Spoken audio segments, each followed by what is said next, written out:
여러분 안녕하십니까? 말씀으로 하루를 여는 천수답의 새벽 묵상입니다.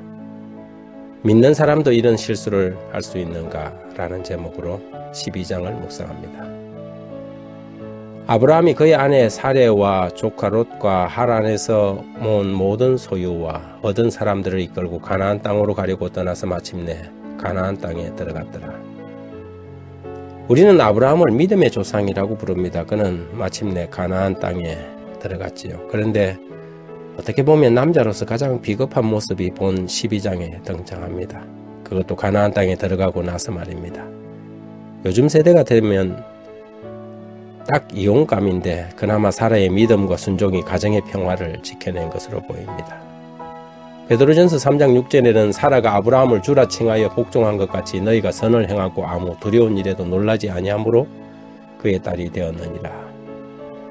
점점 남방으로 옮겨갔더라. 그 땅에 기근이 들었으므로 아브라함이 애굽에 거류하려고 거리로 내려갔으니 이는 그 땅에 기근이 심하였습니다. 창세기 12장 9절 10절입니다. 약속의 땅에도 기근이 옵니까? 그렇습니다. 약속의 땅에도 기근이 옵니다. 믿는 사람에게도 시련이 있고 잘 믿어도 고난이 비껴가지 않지요. 젖과 꿀이 흐른다고 했지만 가나안 땅에 들어가 보니 젖과 꿀은커녕 기근으로 입에 풀칠할 판이었습니다. 젖과 꿀은 현실의 세계가 아니라 믿음의 영역에서 이르는 말이지요. 기근이 올 때 사람들은 서둘러 약속의 땅을 벗어나려고 합니다. 믿음의 조상이라는 아브라함도 그 시련을 견디지 못하고 애굽으로 피신한 것입니다. 좋은 날에는 멀쩡해 보이던 믿음이 시련이 찾아왔을 때 하나님의 명령도 없이 그는 애굽으로 내려갔습니다. 거기에서 위기가 시작되었지요. 12장 11절, 12절, 13절에 보면 그가 애굽에 가까이 이르렀을 때 그의 아내 사레에게 말하되 내가 알기에 그대는 아립다운 여인이라 애굽 사람이 그대를 볼 때에 이르기를 그의 아내라 하여 나는 죽이고 그대는 살리리니 원컨대 그대는 나의 누이라 하라. 그러면 내가 그대로 말미암아 안전하고 내 목숨이 그대로 말미암아 보존되리라 하니라. 이런 것을 맞는 말 나쁜 의도라고 부릅니다. 여기서 맞는 말이라는 것은 사라가 아립다운 여자라는 것과 누이라는 말이지요. 원래 사레는 아브라함의 이복 누이입니다. 하지만 이 말은 아브라함이 자신이 살자고 아내를 버리는 나쁜 의도에서 꾸며낸 말입니다. 아브라함 기근이 오자 약속의 땅을 벗어나서 애굽으로 가기로 마음을 먹었고 애굽에 들어가자니 셈족인 아내인 사라가 뽀얀 피부의 아립다운 자태로 애굽에 들어가면 애굽 사람들이 볼 때 그의 아내에 대한 욕심 때문에 그들이 자신을 해칠지도 모른다는 생각을 지어낸 것입니다. 한번 잘못된 생각을 하면 사람들은 자신이 믿고 싶은 대로 생각을 꾸며냅니다. 처음에는 자신도 의심했을 것입니다. 설마 그랬을까? 하지만 그 다음에는 아마 그랬을 거야 라고 스스로 믿게 되지요.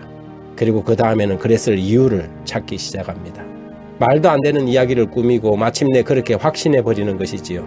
그런 틀에 갇혀버리면 그것이 아내를 팔아먹는 짓인지도 모르고 거짓말 아닌 거짓말을 하고 맙니다. 아브라함의 실수는 인간의 연약함을 보여주는 가장 극명한 예정이 됩니다. 믿는 사람도 실수를 합니다. 믿는 사람도 잘못할 수 있습니다. 그러나 그런 잘못된 습관은 후대에게까지 물려지게 되지요. 훗날 이삭도 동일한 잘못을 저지르게 됩니다. 부전자전이랄까요? 우리는 시련이 올 때에 당당하게 시련과 맞서서 기근의 땅에서도 믿음으로 살아남아야 합니다. 남을 죽이고 나를 살리려는 생각 대신에 자신을 버리고 남을 살리려는 생각을 가져야 합니다. 아브라함은 가나안으로 돌아오는 길에 얼마나 씁쓸하고 아내 뵐 낯이 없었을까요? 그의 종들이 그의 믿음을 지켜보고 있었는데 그것은 얼마나 낯뜨거운 일이었을까요? 오늘도 엄격한 정직에서 벗어나지 않도록 우리가 주님께 도움을 구해야 하지 않겠습니까? 하나님 아버지, 어느 순간에도 정직하게 해주십시오. 자신을 위하여 거짓을 꾸며내지 않게 하시고 예는 예, 아니오는 아니오라고 말할 수 있게 도와주십시오. 그리스도인으로서 작은 정직에서 벗어나는 일도 용납하지 않게 하시고 현실의 기근을 만나더라도 신앙은 더욱더 풍성해지게 도와주십시오. 예수님의 이름으로 기도합니다.